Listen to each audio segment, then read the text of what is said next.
Screams. Screams come in many forms. Sometimes they come in the harsh light of day, but sometimes they come after midnight. Welcome everyone, I'm Peter, and I'm joined with Tim as always. I feel like you're doing like the kind of like Cosmos intro, like like I feel like you should be in like a black turtleneck, just like walking out from behind a curtain, like what are screams? Let's talk about screams for a moment, and the real intricacies of what a scream is, and why do we scream? Is it because we can't cry? Is it because we can't shout? Is it because we must yell at the world and let them know we're in pain? Or is it because we gone and done sat on a dang old thumbtack? That's why we scream. I like to think my ash flesh is thick enough that that would not be that much of a problem. I can, I'm cool with you never using the phrase ass flesh ever again. I don't ask for a lot on this show, but let's just put a ban on the words ass flesh. My God. We talk about horror movies on this show. It might be hard to believe, but we do. I swear we do. This week we're going to talk about Alice, Sweet Alice, which is a movie from 1976. We went with an oldie. I like to think it's pronounced Alice, Sweet Alice. Oh, that's nice. Yeah. Alice. What is an Alice? Is she sweet? Is she savoury? Find out tonight on Screams After Midnight. Oh, that rhymed. I didn't even mean that. Okay. Oh, that's a good promo. It is. We don't do promos, but if we did, they'd be the best in the world. Yeah. No, so Alice, Sweet Alice, this is another one of these movies that have been sitting around waiting to get watched, and we thought, right, let's take another one that's been sitting around and get it off the list. While we push off some other movies that we keep meaning to do, and we'll get to them. But Alice, Sweet Alice is directed by Alfred Sole, and it's a movie about a very troublesome young girl named Alice and her sister Karen. I had to think about her name there for a second because let's be honest, Alice is the only name I really remember from the movie. But and her sister is murdered, and it appears to be Alice, and she does nothing to help her case, and she wears a creepy mask and a yellow raincoat, and it's all very grim and disturbing. We will start spoiler free, as we always do. Given that the movie's so old, we probably won't spend too long in the spoiler free section, but we'll give you a sense of it in case you're interested in checking it out, going back and watching an old movie. I liked the movie. Yeah. I thought there were a couple of weird things about it. There's a couple of weird. This is the 70s, and we're doing weird shit because we're weird. Probably on LSD. It was perhaps. Yeah, it was like super 70s. Like a couple of the characters, like they have that very charming like 70s overacting, like the aunt character. Like I feel like like her directions were basically just like scream every line. Yeah, It's like she was shrieking. It was kind of like the end of the Texas Chainsaw Massacre, where she just kept shrieking every single line. She was always shouting. It was just over the top. Yeah. What I liked about it though is just the sort of like it felt like a really grimy, like dirty movie and creepy, like, and the mask that she wears is like really creepy, and there is this sense of foreboding and like. And obviously, once the murder happens and the police are investigating it, and the mother's like refusing to believe that her daughter may have anything to do with it, and her aunt, of course, is very much in the opposite camp where she thinks she's an evil little bitch and screams so. We have the really over the top, like absurdly fat neighbour. Oh Who, yeah. has like 20 kittens and is really disgusting. More than that in the spoiler section. Yeah. We have the priest who seems really friendly, but maybe this is just like of a different time. But for us watching this, we were really thinking he's really like touchy. Yeah. Like he kept like putting his hands around people and like Like the mum that was putting his hand around her and like hugging her, and he gives a Uh, present to the other daughter, Karen. Like he gives her like a cross as a yeah. present, and the The girl fuck? like runs up and hugs him and goes, "Oh, thank you, preacher, I love you." Yeah. And I'm like, maybe this is just like outside of my, you know, my wheelhouse. This is maybe just Mhm. a different kind of community and a different time period, and maybe this is how things were. But it felt a bit weird. But it did give it this over this like Like, everyone likes to be good natured, but this really evil thing starts happening, yeah. and I like that about it.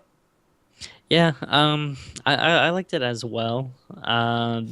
There's definitely like some legitimately good stuff. I like when a movie like you can just when you watch like an old movie like this and you can kind of just like breathe it in. Like this feels like super 70s and you can kind of just like feel it like yeah, like you were saying there's that kind of griminess to it. There's just like a certain way like people kind of look and act. It's always kind of like a nice like throwback like if you haven't watched like something from that period in a while. Yeah, Um and yeah, I think there's like some legitimate like kind of creepy stuff. Like the like I do like the killer.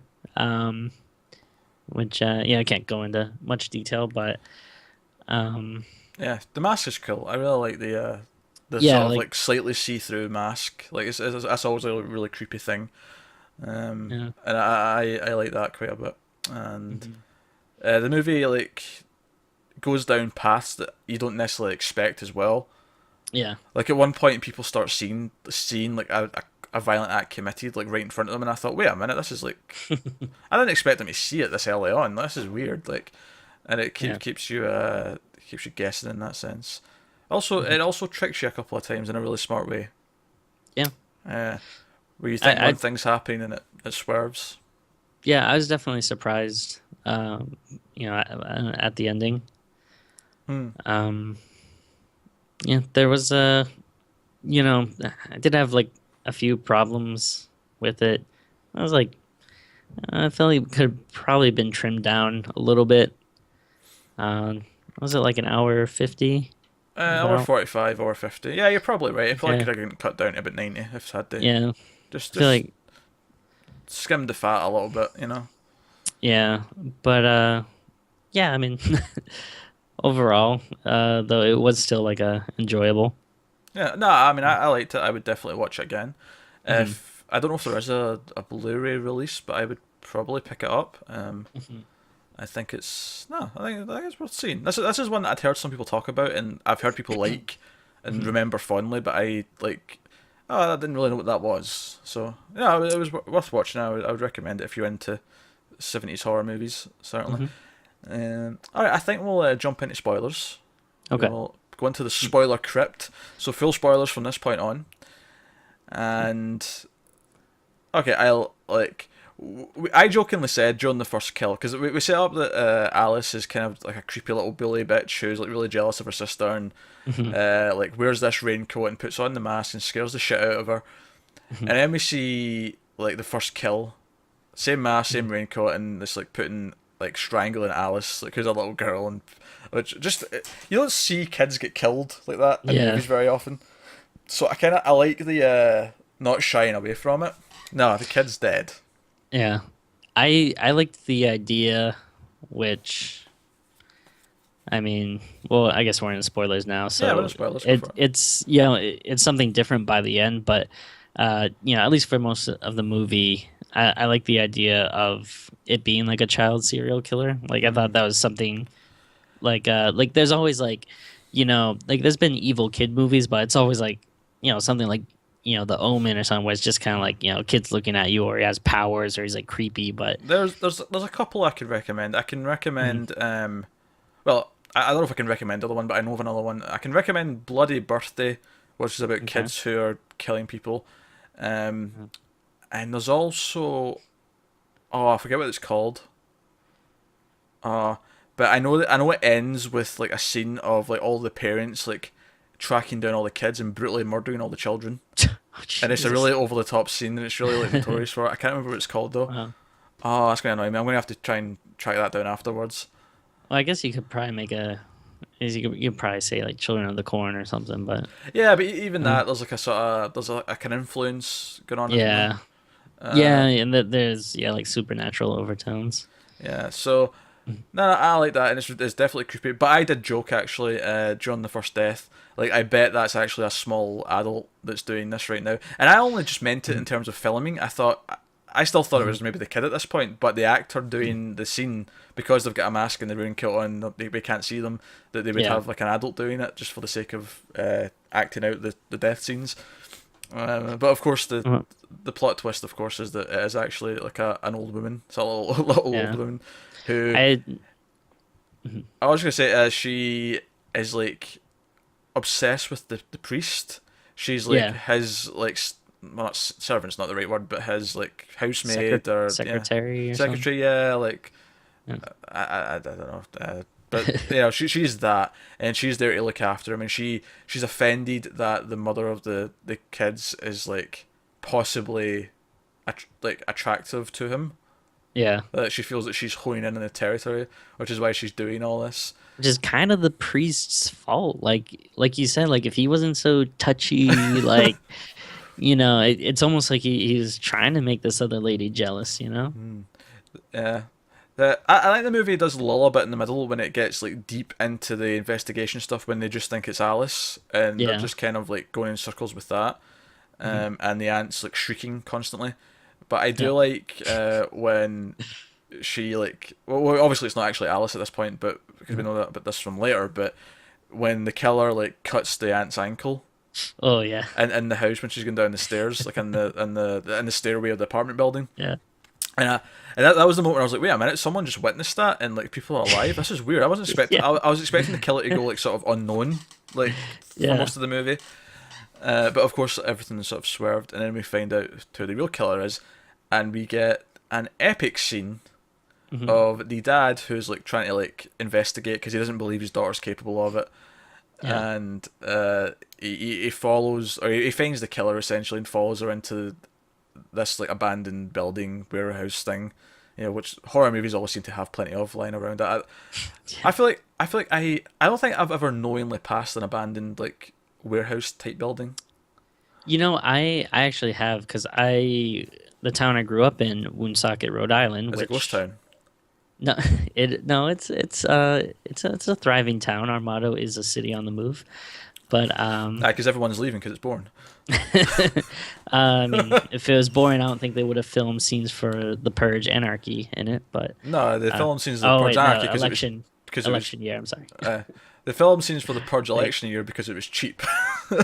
Oh no, that's definitely what it is. But By the way, I have nothing against Tim's hometown. By the way, I'm just like, just being a ponce, I'm just giving him shit. I'm just being a what? A ponce? ponce.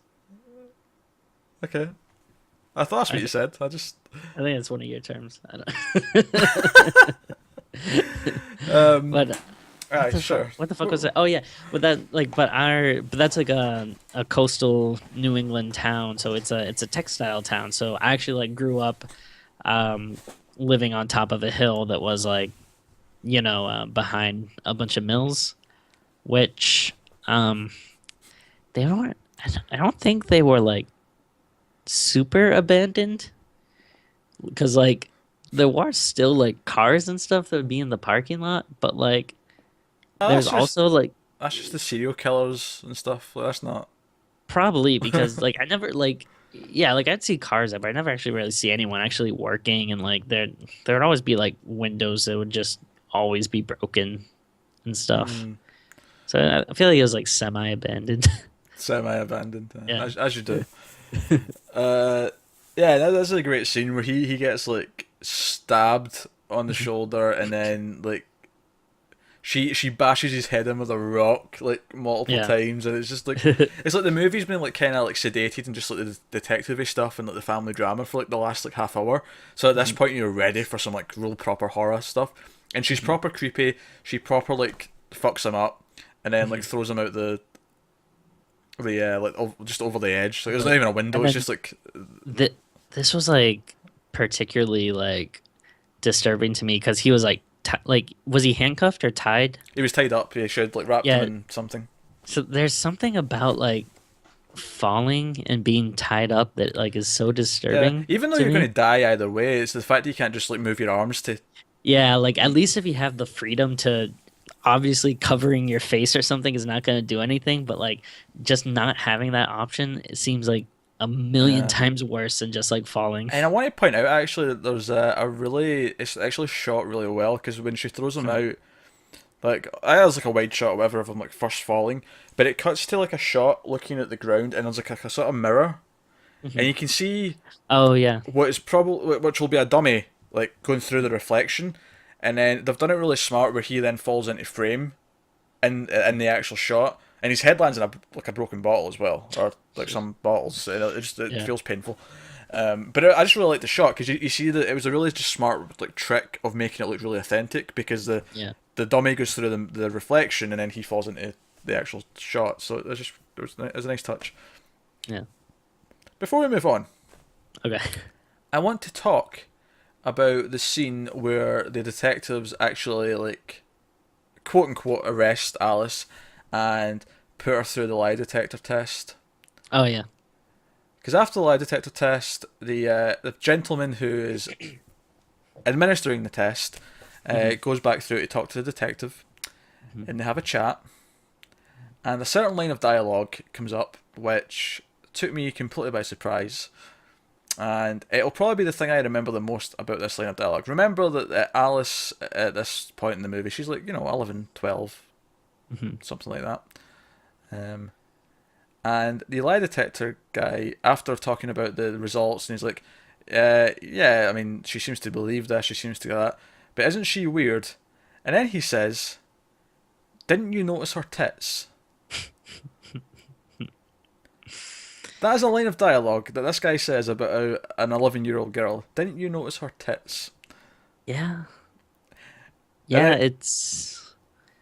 then, he says something really weird. He says, "Oh, when I was like putting the like the wires and stuff on her, or whatever, when I was setting up the machine, it was like she was looking at me like she wanted me to grope her."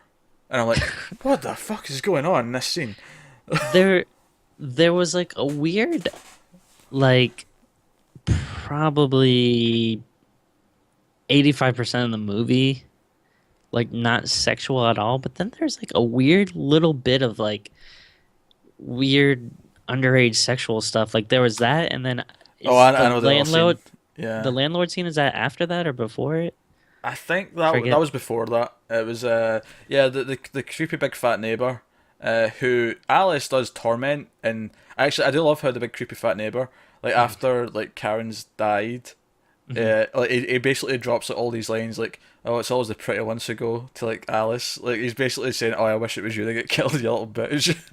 uh, But like it kind of seems justified though, because it seems like it establishes that they have that relationship. Like she yeah, calls him fatso, and like they have a very biting, you know, like yeah, insulting relationship. But then he yeah. takes it way too far. Yeah, because she to get out of it, she actually kills one of his kittens, which normally would really bother me, but it was really obviously a puppet at the time, so Yeah. it didn't really upset me too much. But like he like leans in, he's like when we say fat, he's like fucking huge, like he is Yeah. epically fat, Mhm. and he basically when they're like arguing, he leans in to go for a kiss, and she's like 11, Yeah. 12. It's weird and disgusting, and oh. Although, Like I feel like it's one of the themes of the movie they're trying to put in, but I'm not like because like, it does kind of show up in other places. Like the dad like kind of has attractions for the mum again, even though they're split up, and he's still got his new wife Mhm. elsewhere.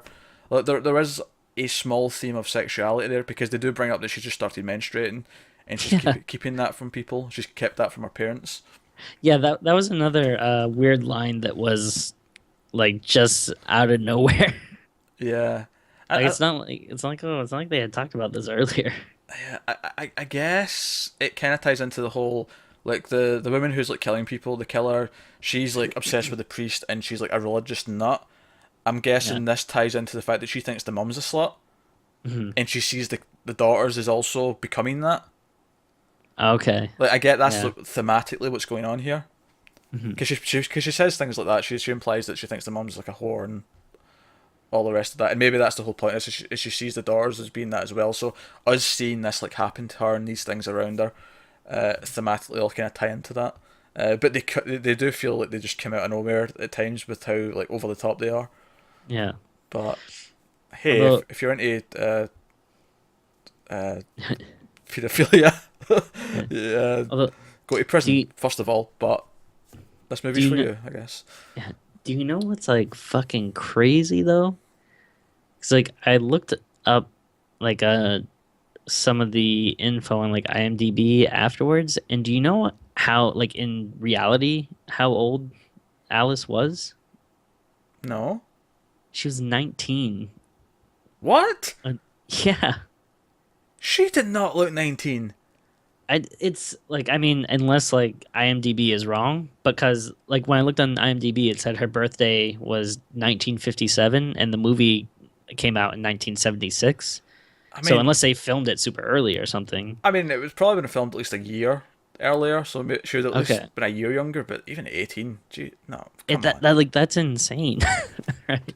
The only thing that I even think of that's similar to that, you've seen Cube, yeah? Yeah.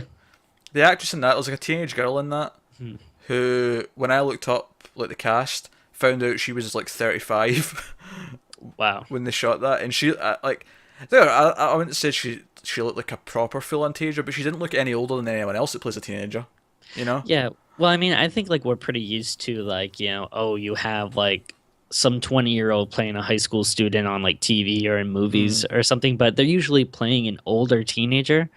But like, yeah, in the movie she was supposed to be like what, 11 or 12 or something.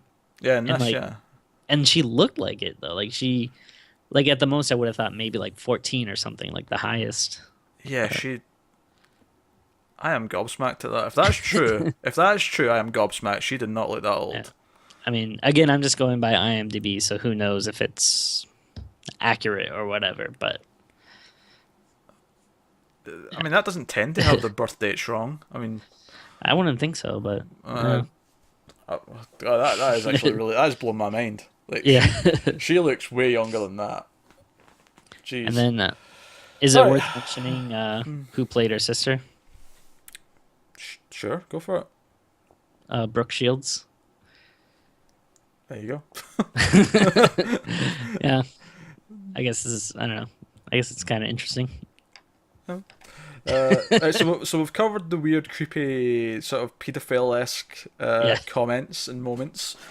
Uh, so but I want to go. well, oh no, yeah, I was just gonna say it is weird because kind of like you were saying it's like it feels like they were trying to say something, but it wasn't like it's like it doesn't really seem like that's what this movie is about.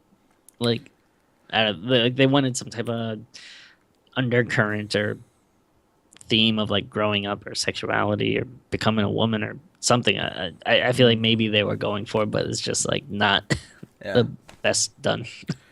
Um, but hey, I'll give it to them. Both those main moments we mentioned, properly like shocked me. Well, I say Oh yeah, shocked. I don't mean like shocked and like, oh, I'm a fan. I just like I wasn't expecting. I was like, oh shit, like this just got real very quick. yeah. Um, but yeah, so to get to the end, so the cops actually know that she's the killer now. How did they know again? I forget. It's all a bit of a blur. The They know mom that goes the to see church her. lady. Yeah, the mom Okay. goes to see her, and then what was the evidence again? How do they know for sure that she's the killer? Oh, it's because Uh, I forget. And yeah, she comes to try and kill the mum again, and okay. that at the apartment building, Okay. and she gets chased out, and like someone sees her. I think the detective sees her or whatever. Hmm. Yeah, I completely forgot about that scene for some reason, but like, because Alice is back home now, because they know that Alice can't be the killer anymore, Hmm. and like someone sees her, they know it's her, and we get to this final scene, and it's in church. It's Sunday presumably, and it's packed. She's sitting in the crowd behind Alice and her mum, and the cops are all outside, and they're talking to the priest, and he's like, "Look, don't come storming in. She's right behind Alice and her mum. Let me try and get her to like come away." You know, she'll listen to me, she'll walk with me, because, you know, as we've seen, she's obsessed with him and thinks she's like the only one that should be looking after him and whatever. And I think that scene's really well done. It's really tense because she is sitting right behind him, and you get this sense that she might lash out at any moment, which is kind of impressive because I think when we find out she's the killer, it's like I knew who she was. Like, I remembered her from like the 2 or 3 scenes we'd seen her in, but she didn't feel like super set up. Where I feel like she was like a pure prominent character, whereas very quickly here in this final scene specifically, she felt very creepy. Like she felt like she was like could snap at any moment, and of course the priest tries to say. See, I thought he was going to lie and say, "Can you come with me for this important church matter or something?"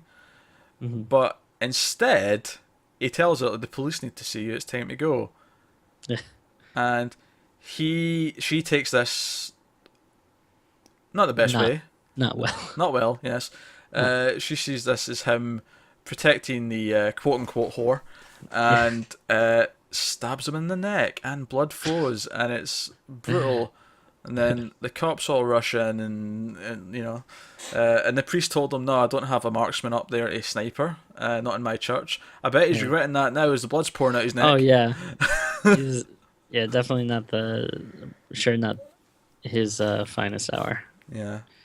But no, I thought that whole final scene was really tense and really really well done. And I think for me that's where this movie like comes down to is like once we get to her being the killer, like her killing the husband, going after them in the apartment building, and the final scene in the church are all fantastic. The opening scenes, learning who the girls are, how creepy Alice is, the girl's death scene, all very good. It's just the middle where it sags a little bit and maybe could have been trimmed down a little bit to make it just be a little bit better paced. I've said a little bit like 5 times down the last 30 seconds. Little bit. But no, it's good. I enjoyed it. It was nice and creepy, nice and tense in certain scenes, and now, I feel a big question coming. Yeah. Now, forgive me because, you know, when I watched this, I may have been a little drunk. I may have been a little sleepy late at night. So my memory might not be the best, but like Alice still, like, even though she wasn't the killer, she still did wear that raincoat and that mask sometimes, right? Oh yeah, so we've seen her wearing that at the start. We see her wear it again because they do a fake out where she comes in and she puts this like the spider on the fat neighbor, and you think it's the killer, and then she takes off the mask and it's Alice, and she's like playing a prank. So did she just have the same mask, or did she find the one that the lady was using as well? I don't think it's a coincidence. I think the lady specifically was trying to frame her. Oh, okay. Because we see Alice has that mask first at the start of the movie.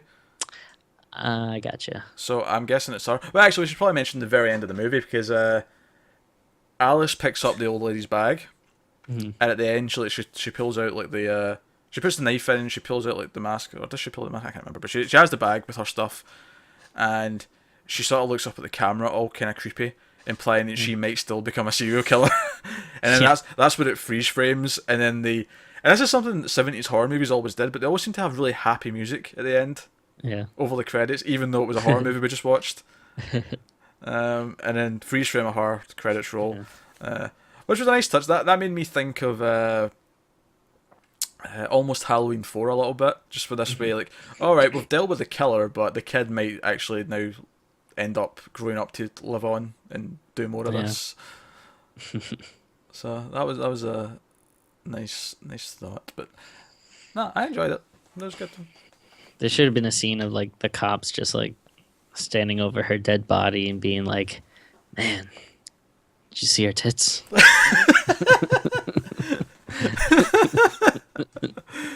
Oh god, that line of dialogue that really came out of nowhere.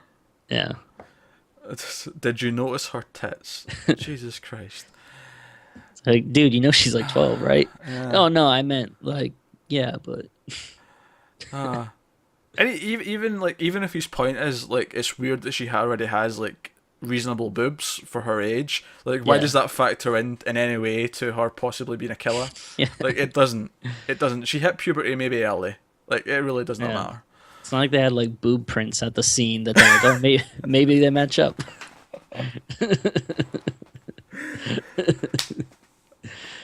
Oh dear.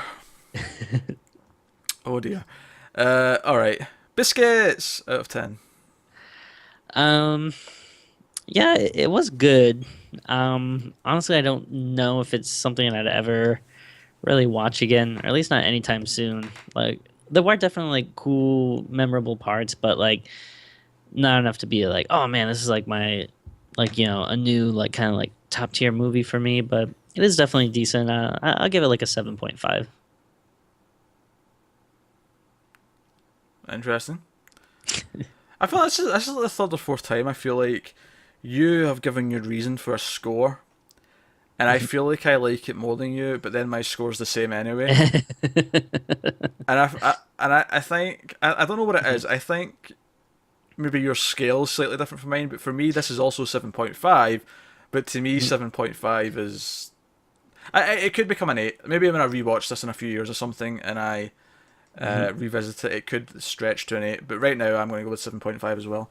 But I liked it. I thought it had some really good moments. I think it just slowed down a bit in the middle, and it'd be well worth watching if you're into 70s horror movies. So, slap in the knee recommendation from me.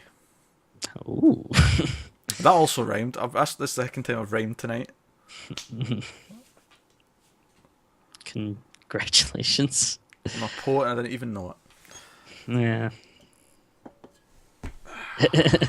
All right. You can let us know what you thought of Alice Sweet Alice in the comments below if you're on YouTube, or you can tweet at us at mild_fuzz, or you can even email us with suggestions of movies that we should be watching and covering at some point at mailfuzz@gmail.com. We'll give Tim a minute to beg for money. Tim, if you will. Yeah, if you listen to last week's episode or some of the other podcasts here, you've probably heard about the Kickstarter I'm doing.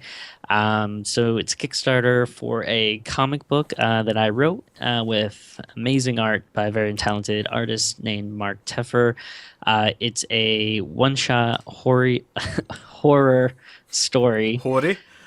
It's horror. Yeah, it's a horror plus story. It's hoary. Oh, I guarantee this. Tim is. I mean, he's finished the comic already, but I bet he's going to edit it. He's going to add the line. Did you notice her tits at some point in the middle? Oh yeah, I'm sure it'll probably be referring to like a rabbit or something because it takes place at a veterinary clinic. It's called Veterinary Clinic. So if you like horror and especially stuff with animals and the bond between a boy and his dog, it's probably up your alley. So it's a shame you didn't have this to plug when we talked about Bad Moon a couple of episodes ago. yeah, it would have fit in Because actually thematically, pretty well. yeah, thematically that was very on point with Yeah. that. But yeah, so yeah, check out that Kickstarter. Also, head over to your friends at Rona's Reviews. They do written movie reviews and opinion pieces. They do albums and concert stuff, so check them out. Always worth doing. There'll be a link in the description. And other than that, yeah, all of our stuff to plug. You can get me on Twitter at Wibble89. You can get Tim on Twitter at TimVergulish. You can also find a bunch of other shows here on the network. On the Mail Fuzz Movies channel, check out the regular non-horror movie reviews that I do with Matt on 1.21 gigawatts. Head over to Mail Fuzz TV on the YouTubes for all the weekly almost cancelled TV reviews, as well as the DC Comics podcast, Comics from the Multiverse. And all that, just help us out. Like and subscribe and give us 5-star reviews on iTunes and shares on Twitters and say to your friends, hey, do that fun horror podcast with a really, really sexy man and Peter. Well, I've got the podcast for you. I think like people might not always realize just how much that really helps. Like like obviously like we do this for free and stuff, and if you enjoy it, if it's part of your weekly watching or whatever, like the best way to help us out is to like stuff, rate stuff, give us 5 stars, and share it as much as you can.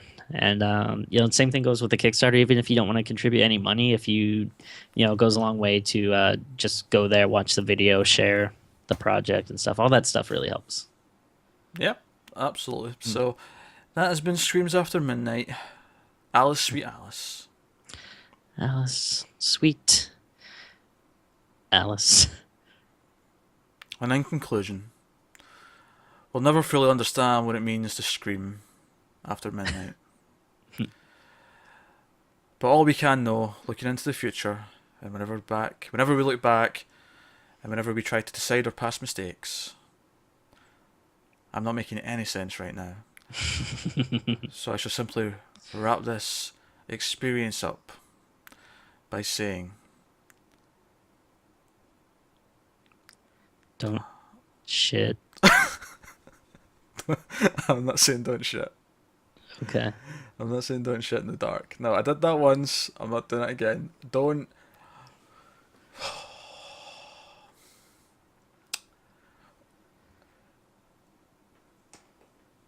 touch priests in the dark. Or in the light, for that matter.